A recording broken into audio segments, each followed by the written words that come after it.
Dana, welcome everyone to our Wednesday night Nuclear Foundation class study.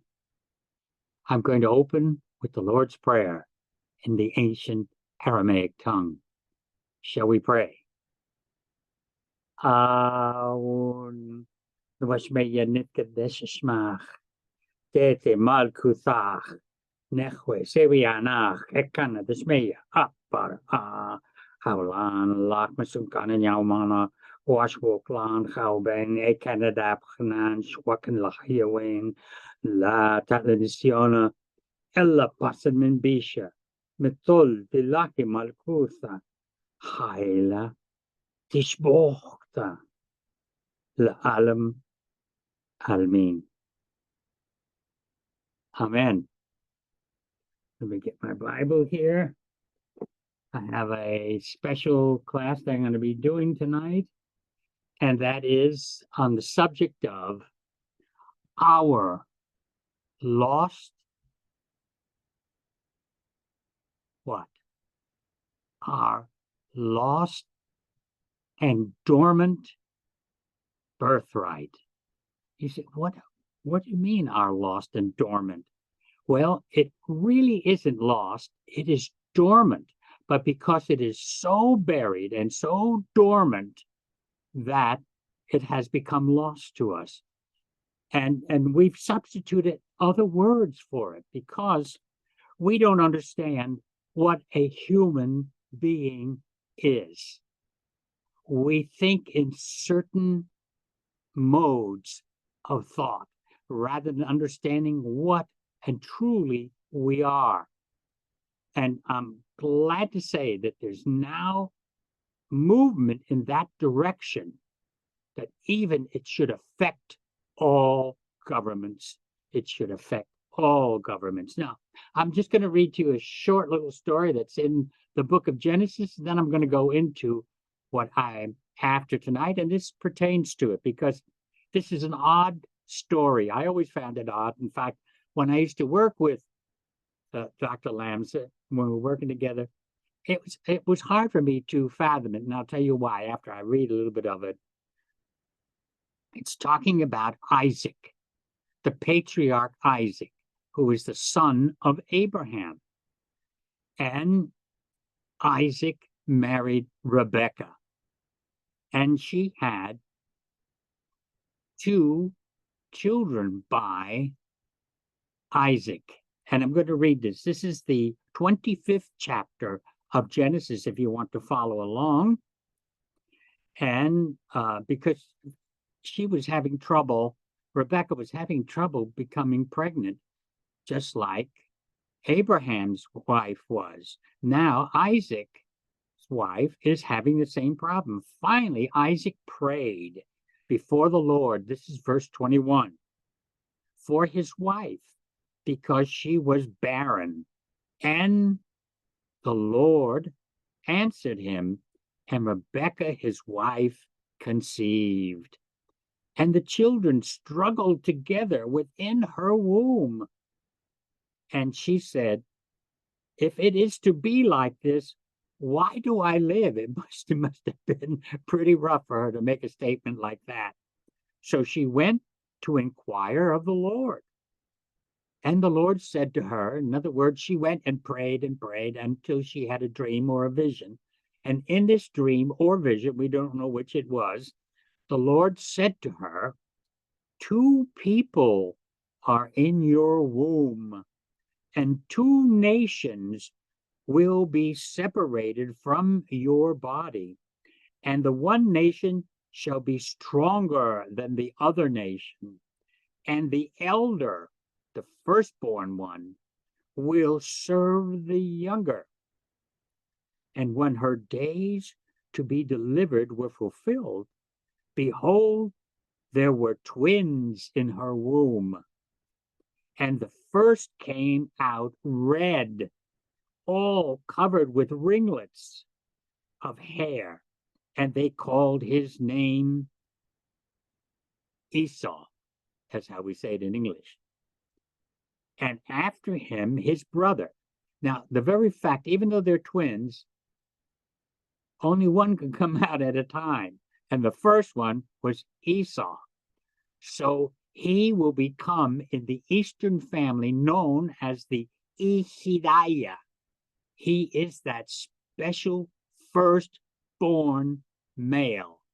Ehidaiah is how we say that in Aramaic. And it's almost the same word in Hebrew.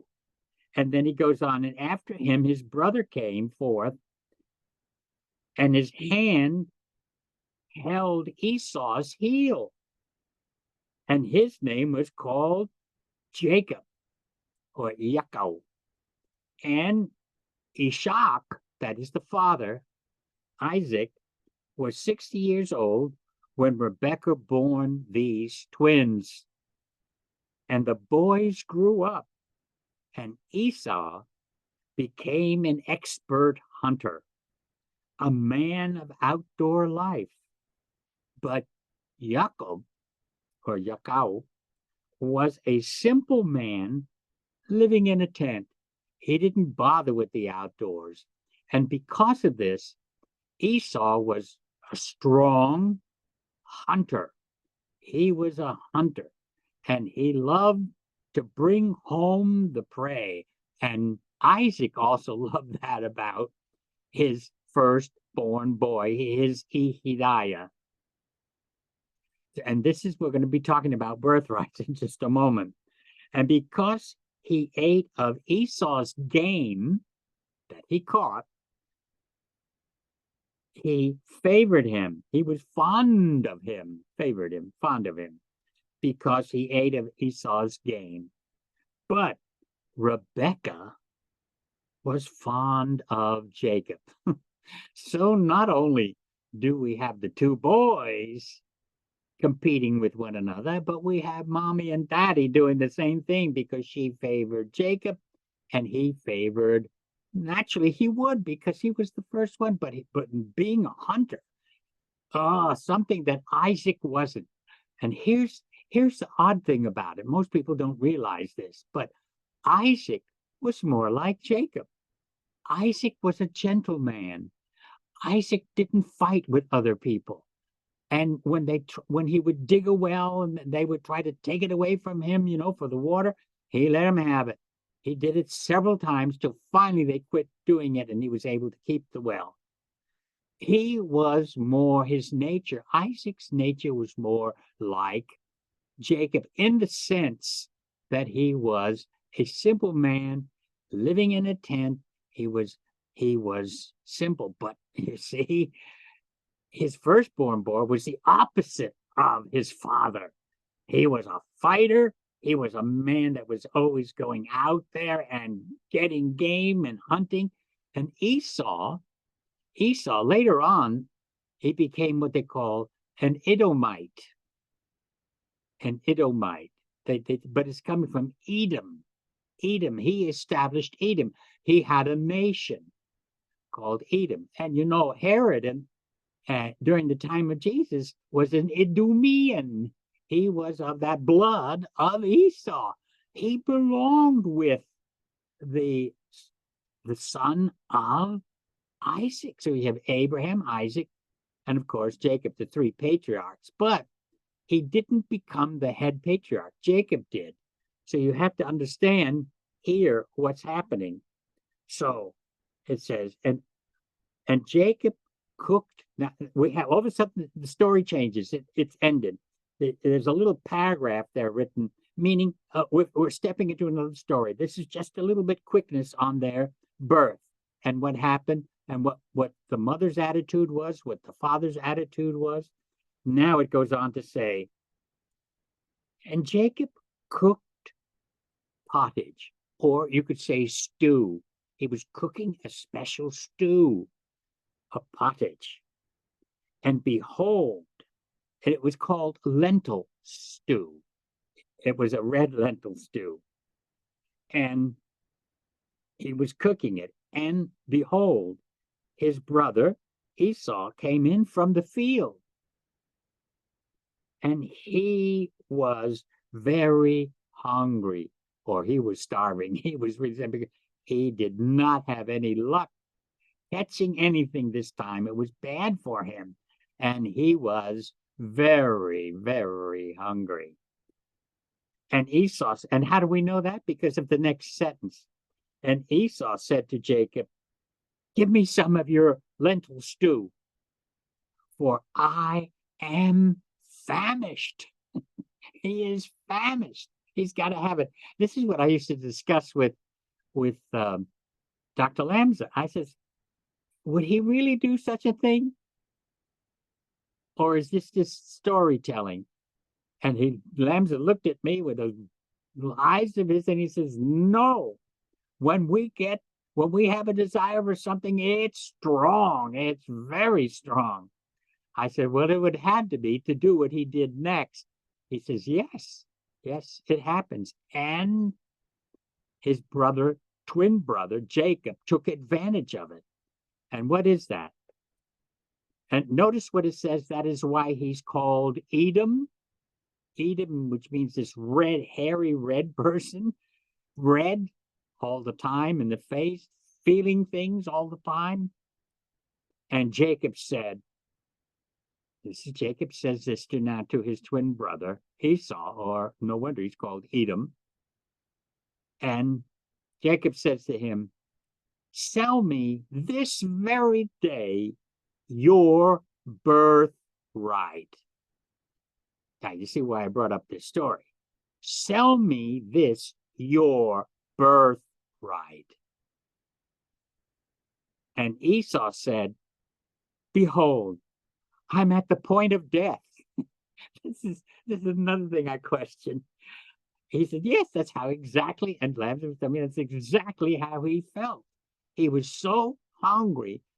You know, sometimes I've never been that hungry, but I have been hungry where I felt terribly weak, but never this way. And I know some people just get beside themselves when they get so hungry that they need to eat. And he was gone all day out in the field in the heat and everything there. And he was coming back and did not catch anything. He was not able to kill anything to eat. No fresh meat. And he said, I'm at the point of death. And what profit? Look at this. This shows you how he really thought about his birthright. And what profit shall a birthright be to me? What do I care about my birthright? So I was the firstborn boy. So I had inherited certain things. What do I care? And Jacob said to him, you're willing to do that. Okay. Swear to me this day. And he swore to him. And he sold his birthright to Jacob. You can have it. Whatever the father has for me, you can have it. But, he forgot that when that time came. And he went on, then he wanted to kill his brother for that. But this is what happens. And then Jacob gave Esau bread and lentil stew, or red lentils, and ate and drank and rose up and went his way. In other words, he got his fill. He was so totally satisfied. He had the bread, he had his lentil, and he must have eaten a lot and went his way. Thus Esau despised. Now, this is the writers adding something to it. The story ended. The minute says, and he went away. The writer now of this story is telling us, thus Esau despised his birthright. It's showing you he didn't care about his birthright. And he could easily sell his birthright. Okay, what is a birthright? Well, birthright comes in several ways, especially in the Near East. And, in the old South here, when you came, and even when America was first established, and they were in like the big cities, New York and Chicago and all these other big cities, when they began to grow and establish them, It was family. It was, what family do you come from? And all marriages were arranged according to your birthright. And as I said, there were several forms of the birthright. In the Near Eastern way, they did the same thing in the ancient, what we would call Middle East, but it's the Near East at that time. And I'm going to go to John, the first chapter, and the 13th verse. We're talking about birthright now. This is birthright. And he says, referring to those who received Jesus' teachings, who believed in Jesus' teachings, those who are not, it doesn't tell you here, but the verb that should be in there is those who are not, doesn't come by blood. We're talking about birthright. That's what we're talking about. Not by blood, not a particular bloodline, not a particular bloodline, nor by the will of a certain man that was going to produce a son that's going to take over things. No, doesn't come by the, I'm sorry, but that I meant to say will of the flesh. That's the family unit. That's the family unit again. But only this time it's a special family, just like in New York and in Chicago. When you come from certain high families, you have to keep that prestige. You cannot marry below it. There's certain things you have to do by birthright because you came from that family. Or you, and in the East, it was that blood, and here it's the family, the will of the flesh, nor the will of a man, meaning this particular man felt he was going to produce a son that was going to take over this and that and the other thing, you see. None of those things, but born of God. Okay, now we're talking a birthright when we're born of God. And when were we born of God? I know people are going to think of the 3rd chapter of the Gospel of John, where Jesus talks about rebirth. And the reason why he's talking about rebirth is because we lost our original birthright. And how did we lose it? It went dormant because it was no longer taught. No longer taught. That's why Jesus said to Nicodemus, you're going to have to be reborn because you see everything from a religious point of view. You see everything from just your fleshly point of view. The real birth in you has gone dormant. And what went dormant? You hear me quote this 1,000 times because it's what we are. It's what we are. Knowing what a human being is vital and important. You have to know your birthright, not your blood birthright, not your family birthright, not because you come from a special father. This is something totally different. What is a human being? And it's not your race. I don't care. It's not your race. It's not the color of your skin. It's not the country you're coming from. It's your true original birthright. And every human being has this birthright. And God said or declared or exclaimed this one word, Wumar, and Wumaralaha. And God said, let us make humankind our image and our likeness. It means let's have a family. So we're talking about a birthright. And so God did have this family. Male, female made he them. So every male and every female has this birthright. The birthright from God. That's why in John, the last thing it says there in verse 13, it says, those who are not of blood, nor the will of the flesh, nor the will of man, but born of God. Actually, I could have put that in the very first verse. Those who are not born of blood, nor of the will of the flesh, nor born of the will of the flesh, nor born of the will of a man, but born of God. I could have said it twice there because that's the idea. The verb and the subject came last at the very end of that sentence. Born of God.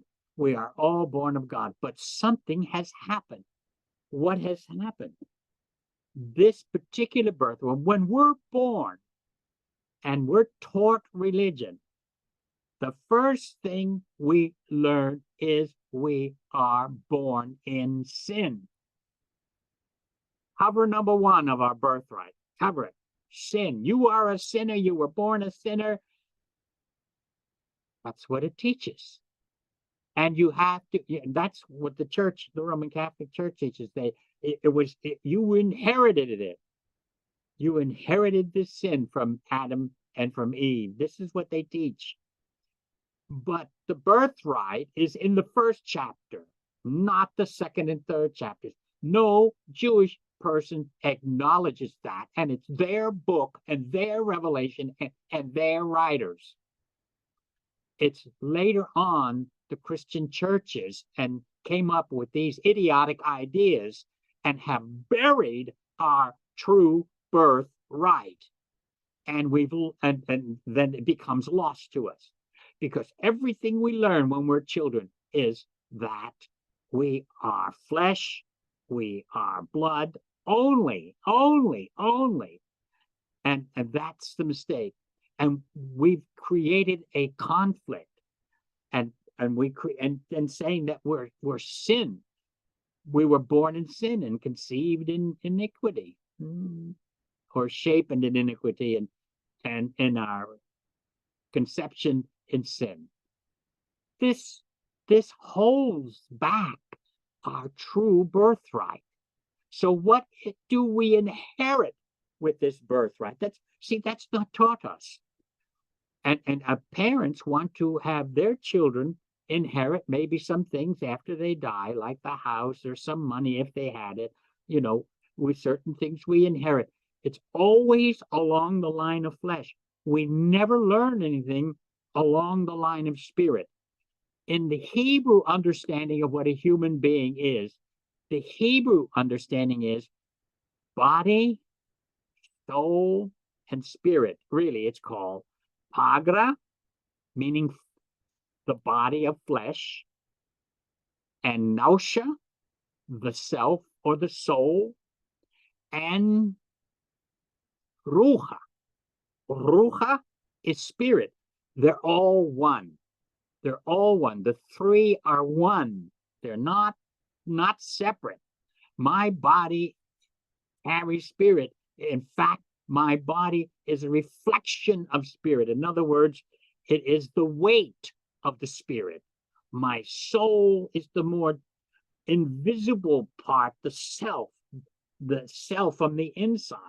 And then the spirit is the invisible part of me and of you. But your body, we respect the body. And that's another thing, that the way that we've created a conflict between flesh and spirit. Paul talks about it in his letter to the Romans. We've created this conflict.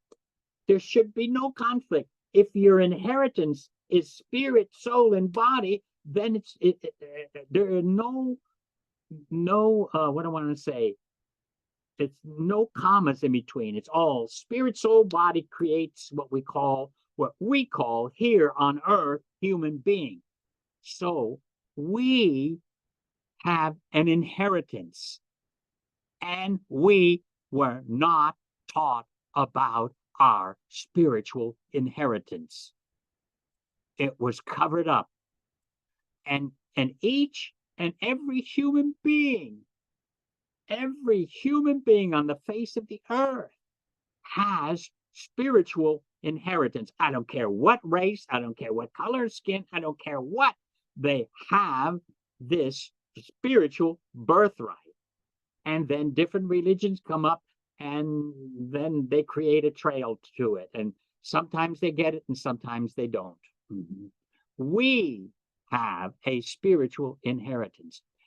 And of course, in the Gospel of John, it says Jesus told his disciples that they would do even greater things than he did. In other words, they would spread it all over the world. He was limited. He was limited to Israel. He was limited to the northern in Galilee. His disciples spread it all over. As I told you, they took it out um, into the clear to Japan and to China and even to the Khan and all of that. I mean, it was tremendous. Jesus didn't do that. He was just stuck in Israel. I know we always think of healing. Yes, they also practiced healing too, and we do too. But people always just think of in healing greater works. And the works meant they spread it through everything, all over the globe. And they did a greater job than Jesus is. But at the same time, they gathered up philosophies and notions and ideas the church did and slowly buried it. We should have been taught from since we were children what our spiritual inheritance was. Instead, what I heard was we go to church and we have religion so we'll go to heaven when we die. Everything we're doing here is so we'll go to heaven. It's for an afterlife. It wasn't for an afterlife. It's for the life right here and now. That's what it was for. Your spiritual birth, the spiritual being you are, we are physical, spiritual beings. Did you hear what I said? We are physical, soulish, spiritual beings.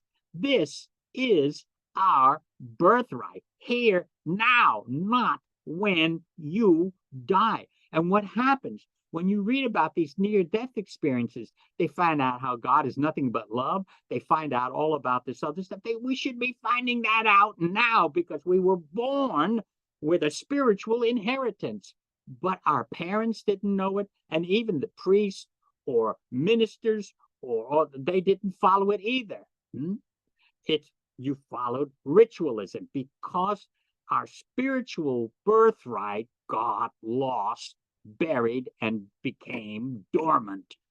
And instead of being encouraged in us from when we were children, virtues are spiritual expressions: love, compassion, understanding, acceptance of people, understanding their need, being an empath, being able to feel what other people feel.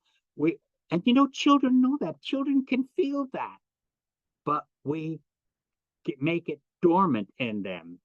Not just religion, but the parents also are subject to the same thing.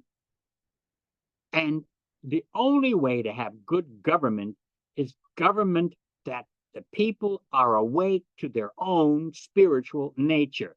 And each one is unique. Every one of you are listening to me tonight and following me right now. You are unique. You are unique from me. I am unique from you. Everyone is totally unique. Unique. In other words, you have a special inheritance, a spiritual inheritance that you express that will be different from what I express or from what someone else expresses. It will be totally different, completely different. And this is what's missing in our teaching. Can you imagine going to church on a Sunday morning and listening to the preacher talk to you about how unique you are and that you have a spiritual inheritance and you are different from me? Not your skin, not that. We're talking about your spiritual inheritance, your birthright, because you are born of God. Can you imagine filling up the Colosseums or filling up a stadium or filling up a big theater and telling the people that kind of message? What would happen when they find out about their true birthright? We were robbed of it. But so were our parents, so were their grandparents. Instead We got an institution. We became formalized. Spirituality became formalized, institutionalized, and conventionalized. And this is what happened. This is what happened to us. This is, and now I'm going to give one more scripture here. Let me do it in the Aramaic because I love it what it says here. Because Lamza, I can see what happened here. He translates it a little differently. And I've used this scripture in one of my talks way back, and it says, wadlan, which means, and he made us. Who? Jesus made us. A malkutha, a kingdom, and then it says, wa, which is and kane lalacha. Kane lalacha. He has made us a kingdom, made us the kingdom, and kane, and priests. He made us a kingdom, and I love that. It's made us a kingdom. Lamsa translates this a spiritual kingdom. He used the word kane as spiritual, but here, if you see it in Aramaic, it doesn't say, it is not in the possessive case of the spiritual, a spiritual kingdom of. It's not there. It's a kingdom and priests. He's made you a priest. You don't need any other priest. He's made you a priest. He's made me a priest. And we express that. We express that. To God. Oh, notice what it says. To God. He's made us a priest to God. Or you can say for God, because it's a lamed, and lamed can mean to or for. For God and to God. And it goes on, but this is what I'm saying. This is part of our birthright. We never learn what it is to be a priest to God, to be a kingdom to God. This is the only way we're going to have peace on earth, a new realization. So how does this occur in us? When you fully realize what you are. In other words, I don't care whether you're a garbage collector, whether you work in a bank, whether you clean up the streets, or what you do. Those are physical expressions. You are still a unique spiritual being that will bring certain things into the earth that we need from heaven. You are that doorway of heaven. You are that uniqueness of heaven, and you reflect an aspect of God that will be different from what I express. This or what anyone else expresses. This is our birthright. And we do not get a chance to express it because we're not taught it. You know, look what's happened. This is the reason why we have so many denominations. Look, if you want to learn how to see things spiritually, then you have to find a guru. And the guru will teach you how to meditate. And you have to go off into a special place where, like a monastery or something like that, where you can learn to do it. This should have been taught to us from when we're children, to learn how to tune into our own unique spiritual nature, our own inheritance. But it has been taken from us. With Esau, he gladly let it go. Have it. That's why he didn't want, he married all the other different women in the area there. He didn't care about the God of his grandfather. Esau didn't care about that. He didn't care about Abraham, his grandfather, and what he and the God he served. Jacob did. He was concerned about that. And of course, Jacob had certain things in his human nature that got him into trouble. No wonder he was called heel holder, Jacob, heel holder. He wanted to be the firstborn out, but instead Esau was. And but he, even though he was not the Ehidaiah, he had the Ehidaiah. His spirit was the Ehidaiah. He wasn't the first one out of the womb. Esau was. But his spirit, his heart, his inner self was the Ehidaiah. But the outer self was Esau. And Esau sold it to Jacob. But still, they still had to connive. If you know the whole story, when you go on to read the rest of the story, Jacob and his mother had to connive. It was really his mother that helped Jacob and conceived this whole idea. In fact, Jacob had to flee for his life from his brother and go clear up into Aram, Padan Aram, and that's where he married, and he married two women and had a lot of children there, and that's where Israel was born when he came back from there. And then when I say born, I mean a new realization came into him. And this is the only way we're going to have peace on earth. I don't have to worry about trying to be tolerant of somebody else. I don't have to have tolerance. Tolerance only means I put up with you. I put up with you, not I care for you and I feel for you. Mm-hmm. You know, we don't think of people. It's funny about us. If a person is drowning, we don't think about what their nationality is. We don't think about their religion. We don't think about the color of their skin. If someone is drowning, you don't look to say, oh, what color of skin do you have? You just would get in there or get someone else if you're not good at it to get in there to save that person. You lose all sense of everything because spirit takes over and you do not see that other. Oh yeah, you see it's a black person, or you see it's an Indian, or you see it's someone else, East Indian, or someone that's different, or dresses different, something like that.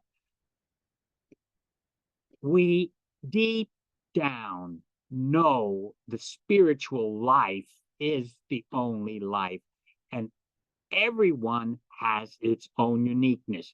I see denominations and I see other religions as the uniqueness of God coming in a different direction and in a different dress.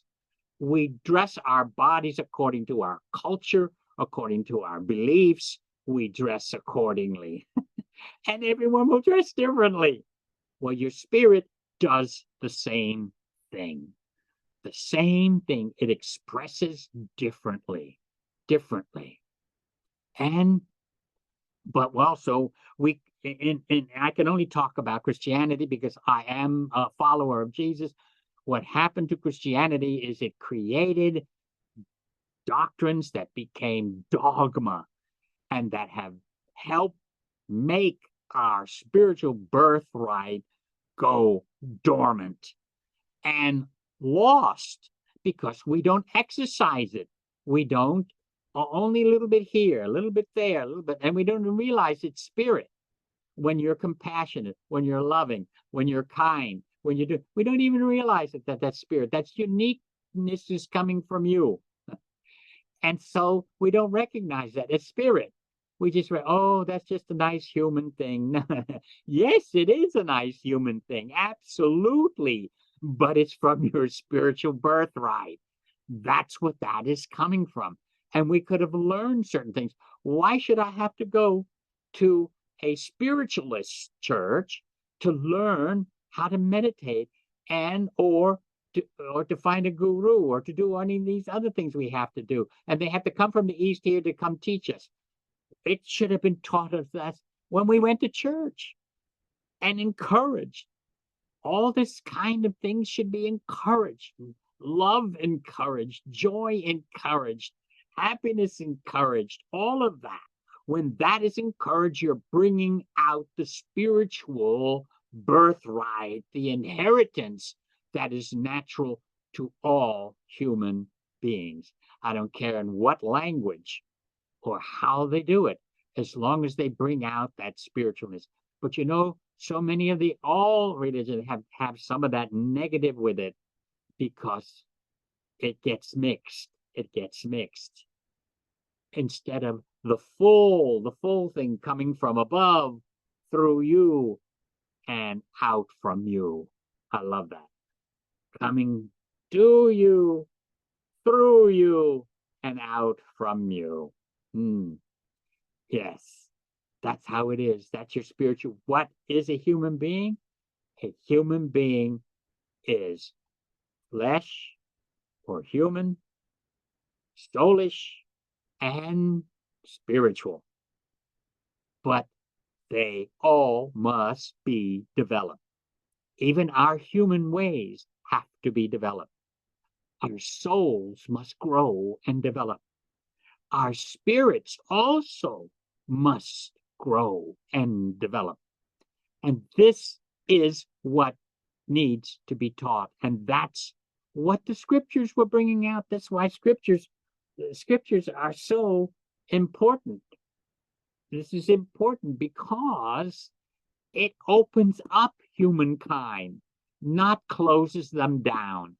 It's just that we don't know how to read those things correctly. That's why we're doing the Aramaic, is to help us understand ourselves spiritually and understand God spiritually. That's why Jesus said, Allah Ruha, God is spirit.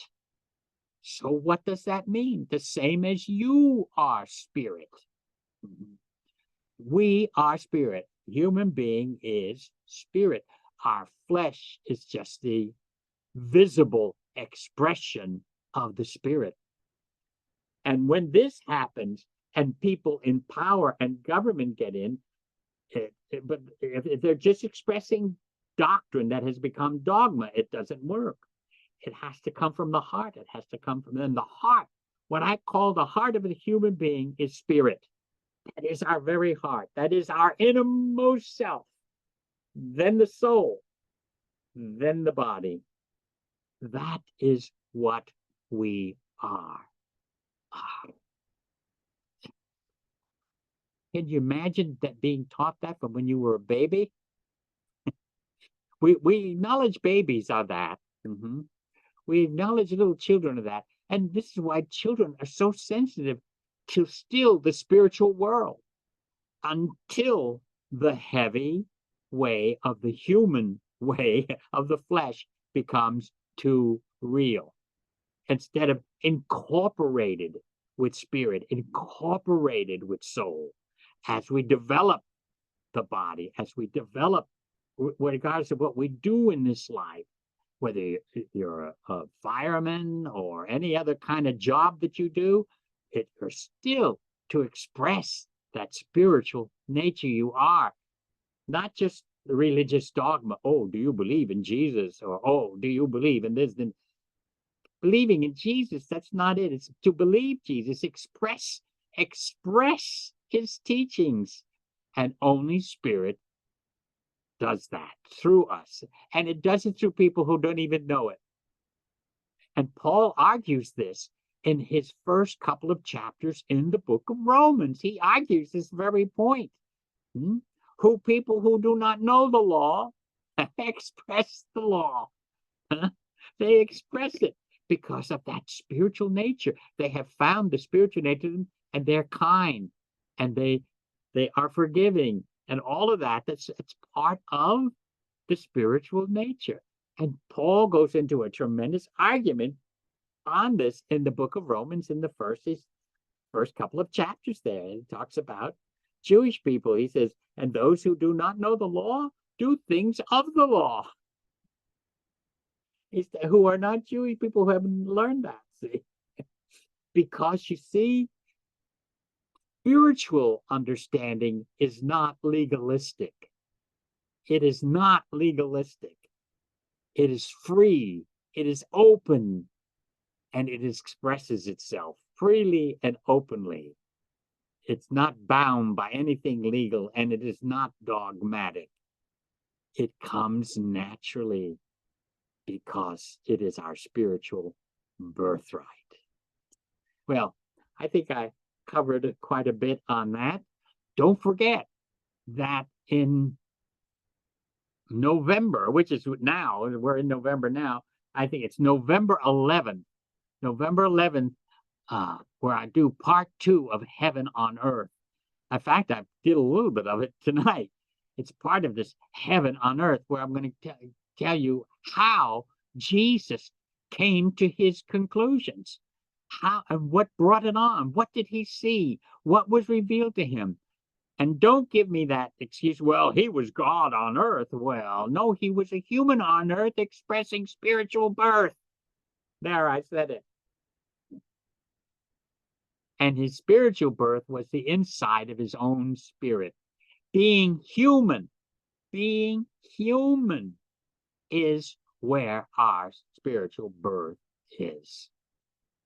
And this is why a lot of people have it naturally without even having known what other people know, or even know about certain things. This is why sometimes there's a rebellion against us when we hear certain teachings and we don't care for it, because we know that's something's not right with it. How many times I've been lecturing for years now, since I was in my 20s, and working with Dr. Lambs in 30s and 40s and 50s and 60s and 70s. Wherever I've lectured, people said, hearing you speak, they said, I always felt that inside of me. I always felt that. But I thought, well, something was wrong with me. He said, but you freed that in me. You freed it in me. I said, no, you came and you heard it, and you did it yourself. You set yourself free. Once you heard someone show you through the scriptures that what you felt from when you were young is the truth. You knew it all the time. You knew it all the time. But you just needed someone to show you how it was in the scriptures, and then you set yourself free. The Spirit does it through you. Your own spirit, which is this part of the Spirit of God, sets you free. This is powerful. This is powerful, and it's dangerous. It's dangerous because people don't want this. They want this other.